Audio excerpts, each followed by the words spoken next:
I have my backpacking permit and I'm heading towards the Cub Lake trailhead.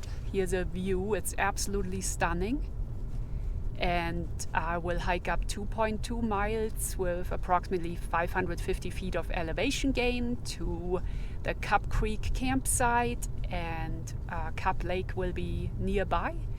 This should be an amazing hike. I've done it many years ago, but it's time to do it again, and I'm excited.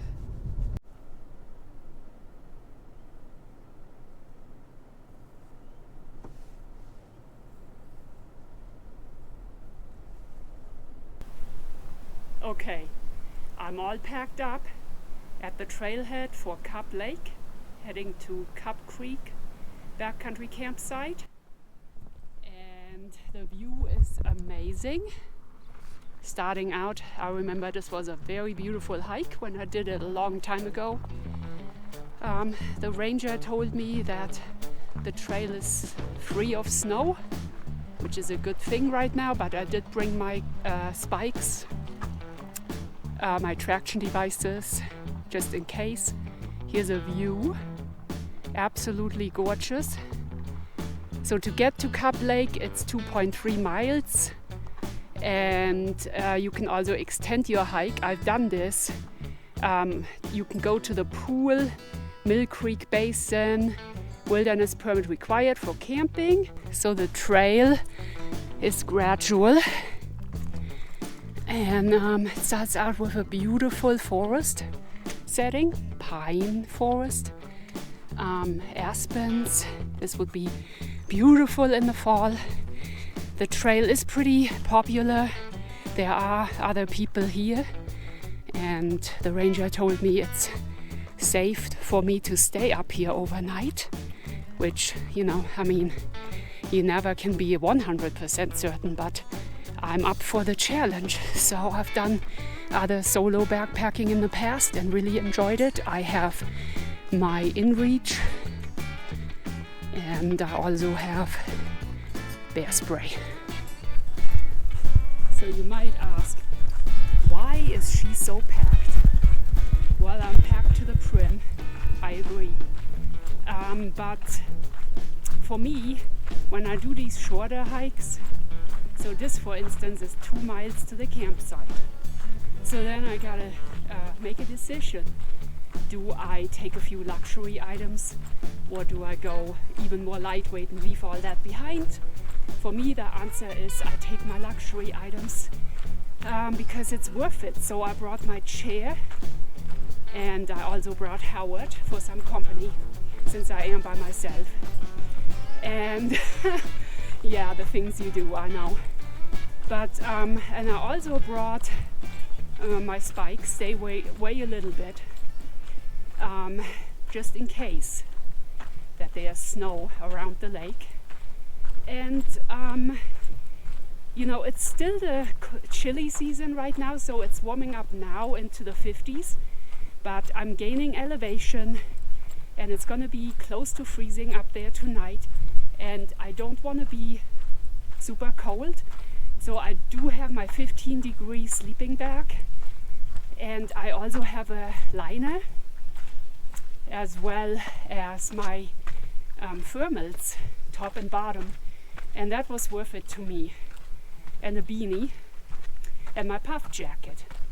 So once it gets a little bit warmer, I wouldn't have to bring all these items, but it's just worth it to me to be toasty, because you can't have campfires up here. It's prohibited. Another important aspect out here is sunblock and protection from the sun besides hydrating. That's equally important. I like to wear a sun hat such as this with a wide rim, and the gloves and sunglasses, so that helps a lot.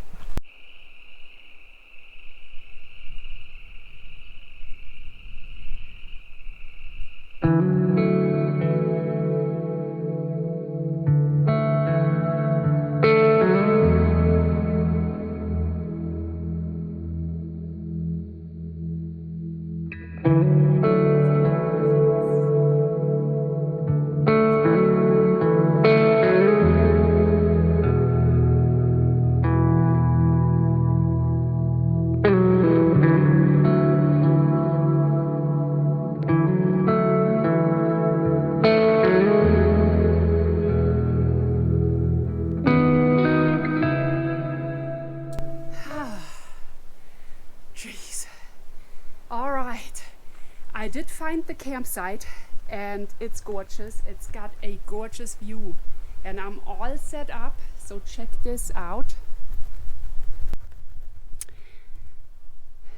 Check out this view.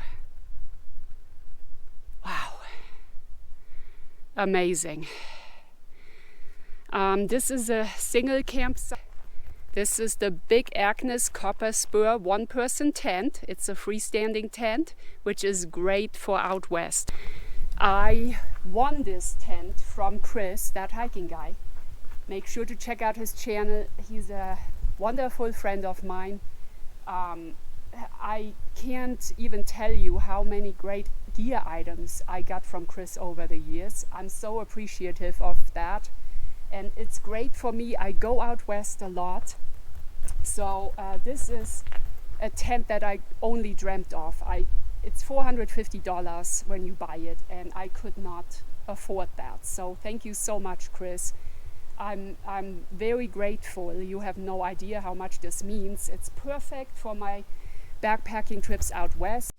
Okay, so I do have my backpack down at the foot end. It's the ULA circuit, and the reason I got that particular pack, the circuit, is that it fits the bear canister, because you have to have a bear canister out west. In a lot of places that's a requirement, such as it is here.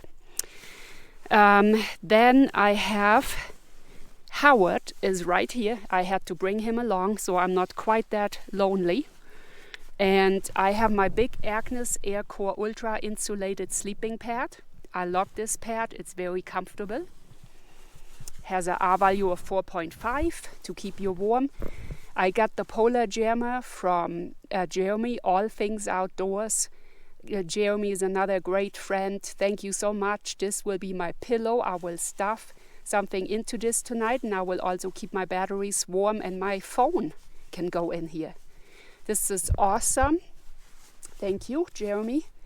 And I've got my 15-degree Outdoor Vital sleeping bag, my liner, and another little down quilt that I got off of Amazon. So both of these were inexpensive items. The liner is a fleece liner.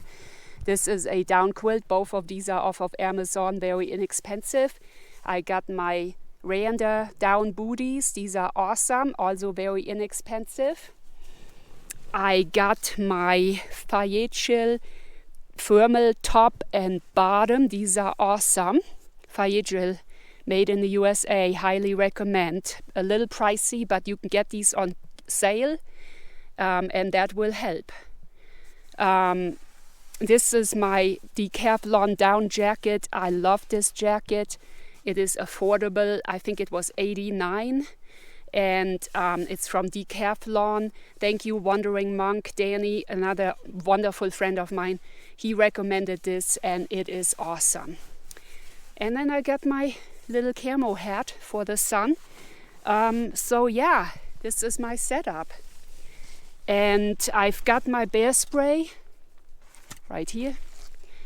My Crocs, which I like wearing around camp. My bear canister, it's required here.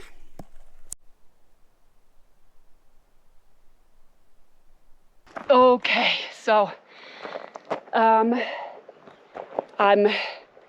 leaving camp just to get water and my bear canister.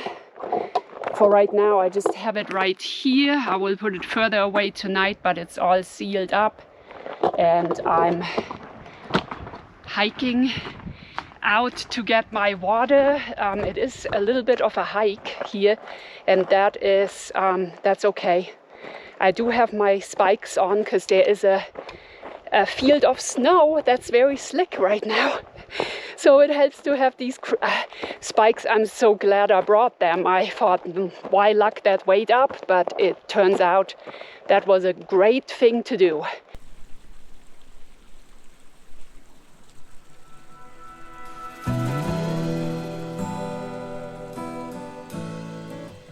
So I'm having my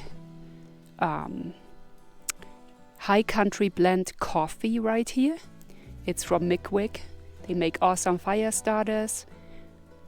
Cool Quest. check them out. They were the ones that actually made me aware of Mick. And they have some awesome coffee here that they sent me complimentary with my order of fire starters.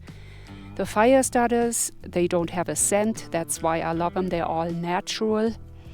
And this is an awesome coffee. This was whole bean. I had to grind it myself. It is tasty. Gently smoked with apple wood. Check out Mick. So I'm relaxing in the tent right now.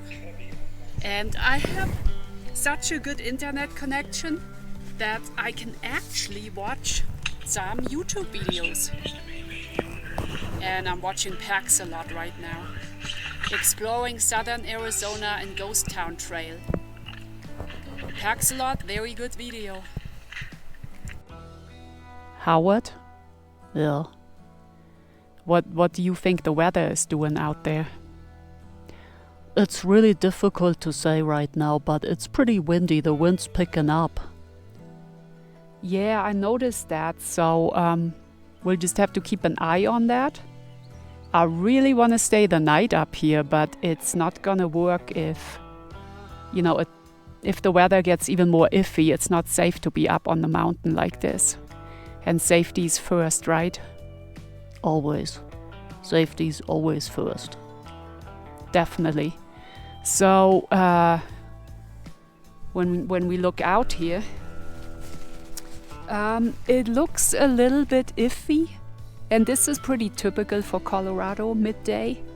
We will see what happens in an hour or so. I will keep an eye on the weather because I don't want to stay up here if we have any thunderstorms coming in. So yeah, it is really getting kind of iffy out there with the thunderstorm activity. It is very windy, it comes and goes, but the sky looks very ominous. Howard, what do you think? Safety first. Safety first. Let's take our time pack up and hike out. I mean, it was great, but there's no sense risking it up here on the mountain. Yeah, I definitely agree on this. So I think we will just be safe and pack up and hike down. And it's a nice campsite. I definitely want to come back on a better day and stay the night. Me too. Yeah.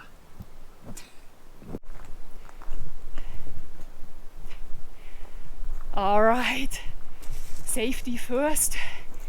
And the wind's pretty strong up here. I am at 8,200 feet or something like that, approximately.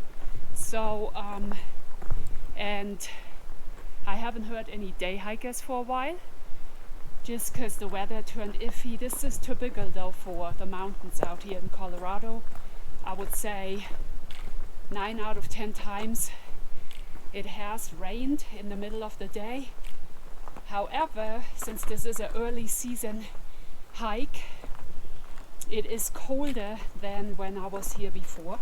So I really don't want to risk it staying up here with the chance of thunderstorm activity, being exposed, and then getting hypothermia. That's not what's in my plan. So I'm doing it safe. Would have really loved to stay the night, but that wasn't in the picture for me today. You can see how ominous the sky looks up there.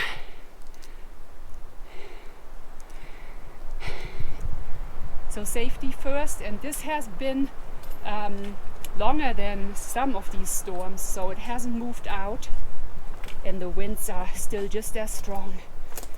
So Howard and I are packing it out. We will take one last look at the lake, since I didn't film that a lot earlier. And yeah, great campsite, and I really appreciate you watching. Thank you, until next time. Sorry about the plane. Pretty dreary right now. And you've got that whole burn area over there, which is a shame. But yeah, beautiful lake.